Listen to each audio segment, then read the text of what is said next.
અને હવે આગળ વાત કરીએ અમેરિકન ઉપરાષ્ટ્રપતિ જેડી વેન્સ 3 દિવસની ભારતની મુલાકાતે છે। જેડી વેન્સનું દિલ્હીમાં આગમન થઈ ચૂક્યું છે। 3 બાળકો અને તેમની પત્ની સાથે તેઓ ભારતની મુલાકાતે પહોંચ્યા છે। આજે સાંજે વડાપ્રધાન મોદી સાથે તેઓ મુલાકાત કરવાના છે। પીએમ મોદીના નિવાસસ્થાને રાત્રિ ભોજન પણ તેઓ સાથે લેવાના છે। બંને દેશો વચ્ચે વ્યાપાર ટેરિફ મુદ્દે ચર્ચાઓ થવાની છે।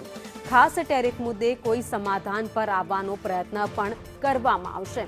ક્ષેત્રીય સુરક્ષા, દ્વિપક્ષીય સંબંધો જેવા મુદ્દાઓ પર વાતચીત થશે। વેન્સ સાથે વિદેશ વિભાગના અધિકારીઓ પણ જોડાવાના છે। તો ભારત તરફથી એસ જયશંકર, અજીત ડોભાલ સાથે રહેશે, સામેલ થશે, ચર્ચાઓમાં પણ ભાગ લેશે। તો જેડી વેન્સ આજે દિલ્હી અક્ષરધામની પણ મુલાકાત લેવાના છે અને આવતીકાલે તેઓ જયપુર અને પરમ દિવસે આગ્રા પણ જવાના છે અને મુલાકાત પણ લેવાના છે। 24 એપ્રિલે સવારે જેડી વેન્સ અમેરિકા જવા માટે પરત થઈ જશે, રવાના થઈ જશે।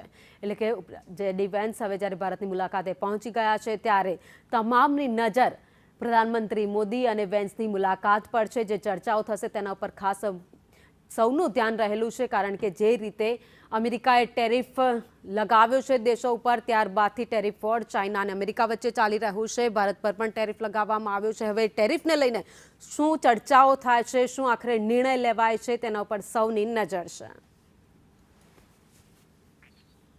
તો જેડી વેન્સ જ્યારે ભારતની મુલાકાતે આવ્યા છે તો તેમના પરિવાર સાથે તેઓ ભારતની મુલાકાતે આવ્યા છે। આજે મુલાકાત પ્રધાનમંત્રી મોદી સાથે કરશે, રાત્રે ભોજન પણ તેઓ સાથે લેવાના છે। આ સાથે જ પ્રસિદ્ધ એવા ભારતના સ્થળો છે તેની પણ મુલાકાત લેવાના છે।